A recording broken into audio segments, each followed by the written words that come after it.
proyecto. En principio, cualquier suelo puede comportarse de una manera u otra, dependiendo de dos aspectos, de la velocidad de la carga y de la permeabilidad del suelo. Esto nos genera una gran distinción.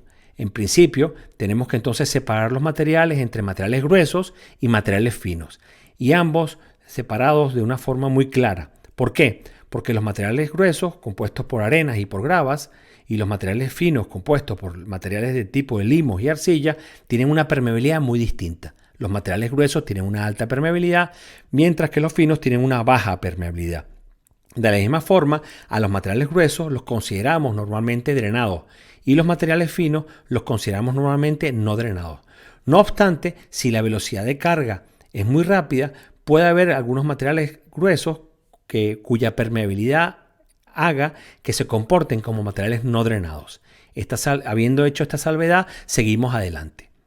Vamos entonces a pensar en que la velocidad de carga es sumamente importante y la permeabilidad. Con esos dos aspectos en la mano, podemos tomar una decisión de qué tipo de análisis debemos utilizar. Vamos a tratar de explicarlo ahora de una forma sencilla con un ejemplo. Vamos entonces a explicar el fenómeno de la siguiente forma. Vamos a colocar un suelo que está completamente saturado, quiere decir que el nivel freático está además a nivel de la base y ese es el estado de tensiones de un pedazo de suelo.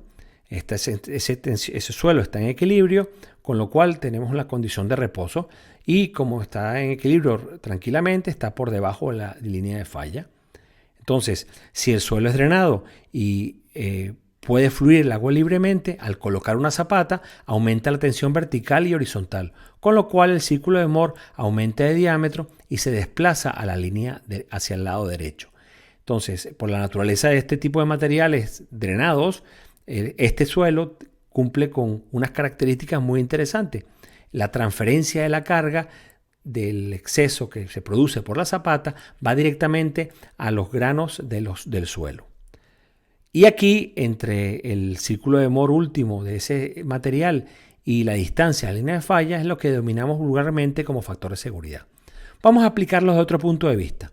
Colocamos entonces la carga a medida que vamos ejecutando la obra y tenemos el elemento del fin de obra. Vemos como la carga vertical en esfuerzos totales va aumentando.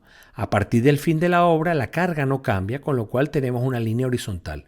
Este es un gráfico en el cual tenemos tiempo en la línea horizontal y las cargas en la línea vertical, las tensiones en la línea vertical.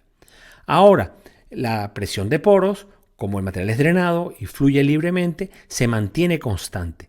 Es decir, cuando aplicamos un exceso de carga, no hay cambio en la presión de poros.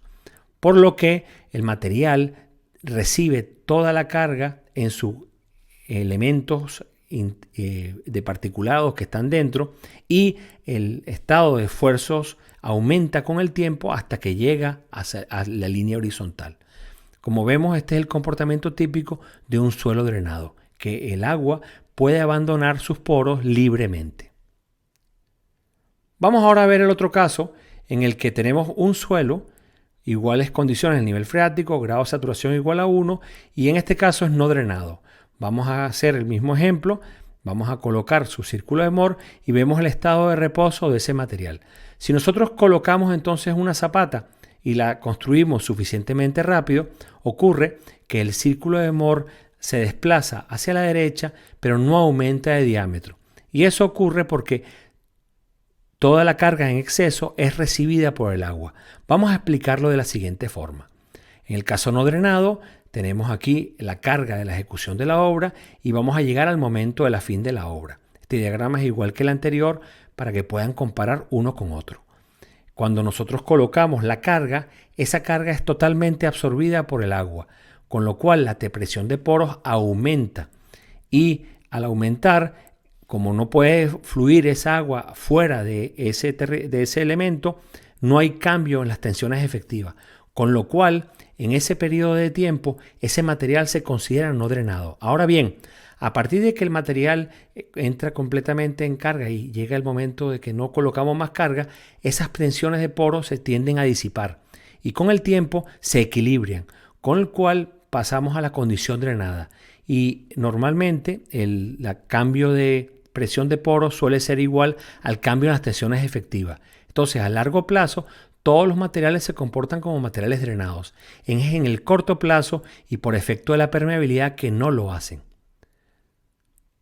Vamos entonces a explicarlo un poquito más para profundizar sobre lo que pasa con los materiales no drenados.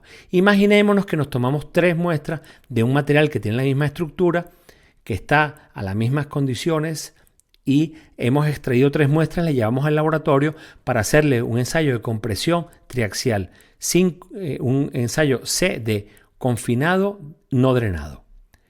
Esta sería la línea de falla drenada y aquí tenemos el primer ensayo en el cual aplicamos una carga alrededor de la muestra y después aplicamos un esfuerzo adiabatórico o una carga vertical hasta que se rompa. Este es el círculo de Mohr que obtenemos en ese ensayo. Si nosotros cogemos la muestra número 2 y volvemos a hacer el ensayo aumentando la presión horizontal, el círculo de Mohr se va a desplazar a la derecha, pero la diferencia y la resistencia que va a tenerse el material va a ser exactamente la misma. Y si lo volvemos a incrementar, vuelve a ocurrir lo mismo. Esto pasa